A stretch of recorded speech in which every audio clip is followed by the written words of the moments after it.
No sé si os acordáis la temporada pasada que hicimos un vídeo sobre el vino de Israel debido a que mis amigos Guille y Laura estuvieron allí y me regalaron una botella de vino. Pues como ya lo dije en su día, no meten el burro en casa, esta vez se han ido a Grecia y alguno dirá, hombre, ¿y ahora cómo te van a regalar una botella de vino? Quizás te la regalen, ¿vas a hacerles un vídeo? ¿Vas a hacer eso?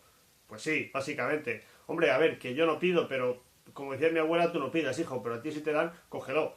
Pues yo por si acaso voy a hacer un vídeo sobre el vino de Grecia, pero no del vino de Grecia hoy. Si eso lo haremos ya, si eso ya tal. Vamos a hablar del vino en la antigua Grecia. En 1999 un chico de Valladolid suspende el BUP y le toca ir a la cafetería de su hermano a trabajar en lugar de ir a Salou con sus compañeros. Allí descubrió que le molaba el vino y no tardó en estudiar enología para trabajar en bodegas. Ahora intenta contar su verdad sobre el vino de una forma fácil y divertida. Si usted tiene alguna duda sobre vinos y lo encuentra, quizá pueda contratarlo. Territorio Vino. Debemos tener en cuenta que los griegos junto a fenicios y egipcios seguramente eran el mainstream del mundo prerromano, las tres grandes culturas del Mediterráneo en aquel momento y los tres imperios más influyentes en cuanto al comercio y demás. Seguramente a Grecia la viticultura vino por influencia fenicia, un pueblo menos desarrollado pero que comerciaban mucho. Seguramente empezaron a probar vino traído de Egipto hacia esa zona, porque los egipcios, ya lo contaremos otro día, hacían vino. Entonces los griegos empezaron a importarlo de allí, pero vieron que era un producto muy rentable para el comercio. Tanto es así que hay documentos ya que atestiguan en el siglo VIII, antes de la era cristiana, los griegos empezaron a plantar muchas vides y dejaron de plantar cereales, lo que en principio podía parecer una locura, porque era más rentable producir vino para luego venderlo y comprar cereal a otros para alimentación de ganado y para personas que el cereal en sí mismo. Y es el gran apogeo del mundo del vino griego, más o menos en esa época.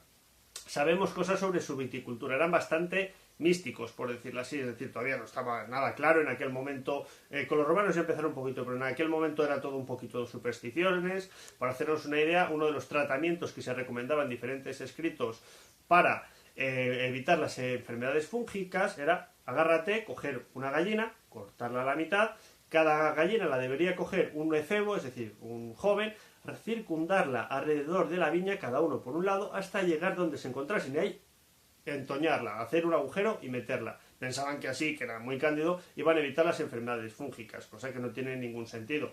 Pero bueno, también a la vez que eso, gracias a Teofrasto, en ese momento empezaron a ver la importancia de la multiplicación por estaca, es decir, plantando trocitos de otra planta en vez de semillas, y también empezaban a desarrollar sistemas de emparrado similares a las espalderas que hay actualmente.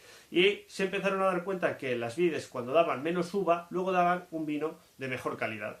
Los antiguos griegos elaboraban vinos blancos, rosados, tintos, ya hacían más o menos una gama completa, aunque podemos decir que el vino favorito de ellos era un vino blanco dulce tirando a dorado, ya por el añejamiento.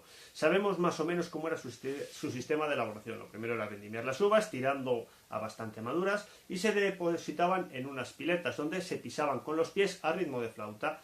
Ese mosto se apartaba y se fermentaba aparte porque iba a ser de mejor calidad. El orujo que había quedado después de machacar esas uvas se mandaba ya a unas prensas rudimentarias, aunque bastante similares a las que han aguantado casi hasta el siglo XX en nuestro país, esas prensas con una viga, pero normalmente lo que se hacía, la uva realmente iba a un saco, se cerraba bien y lo que se aplastaba era ese saco, por los agujeritos salía el líquido.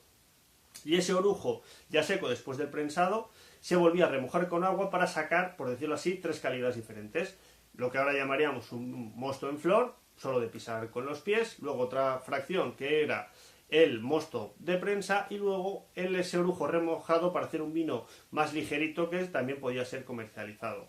Una vez que se tenía eso, se mandaba a los pitoi, que era como se llamaban los recipientes de fermentación. Eran unas ánforas embetunadas muy similares a las tinajas manchegas, que se han utilizado también hasta hace muy poquito, y ahora parece que están volviendo otra vez.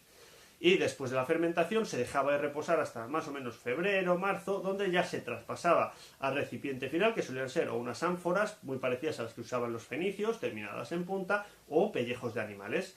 En ese momento se podía aromatizar, se añadían diferentes componentes, cortezas de molusco, unas veces con una finalidad más de aromatización, otras veces buscando una ligera conservación debido a las hierbas que utilizaban. Una vez elaborado el vino, entraba en la fase del comercio. Los comerciantes iban a las bodegas a probar los vinos para luego ver su salida comercial. Primero lo cataban, la manera de catarlo en aquella época era zambullir una esponja dentro de la tinaja en la parte de arriba y se la escurrían en la boca, y así era la manera en que lo probaban y veían la calidad del producto. Ya en ese momento no había denominaciones de origen, pero los comerciantes se fijaban mucho en eso, en dónde se había producido el vino, porque para los consumidores era muy importante según lo que estuviesen buscando, y ya empezaban a ser famosos determinadas zonas por un tipo de vino en concreto, que si en un sitio les hacen dulces, en otro sitio hacen unos vinos tintos muy ligeros, muy ricos, en otros sitios unos vinos muy corpulentos. Ya se empezaba a observar eso en la antigua Grecia. No bebían el vino solo, normalmente. Consideraban salvajes a las tribus que eran capaces de beberlo solo. Se mezclaba con agua, unas veces según la zona, con agua de mar o con agua dulce. Y es que si alguien puso sofisticación a esto del vino, fueron los griegos. Todo tenía su ritual.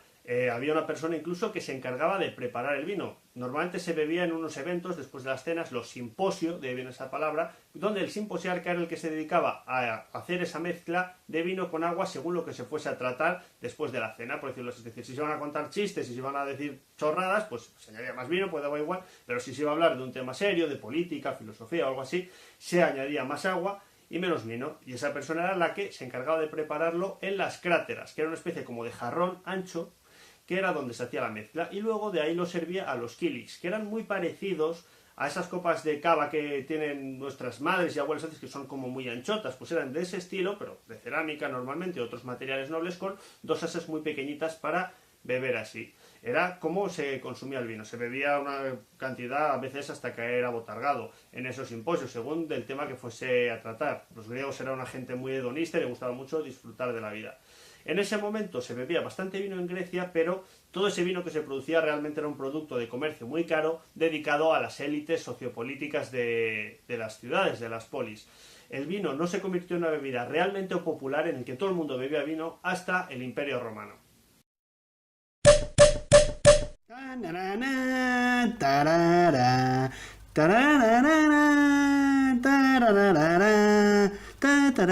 Que sí, que esta gente, esa rata maestrada, dice que es un perro, así que nada, les ha engañado a toda la familia, pues nada. Las tres grandes edición cultural de aquel momento. Me quedo así.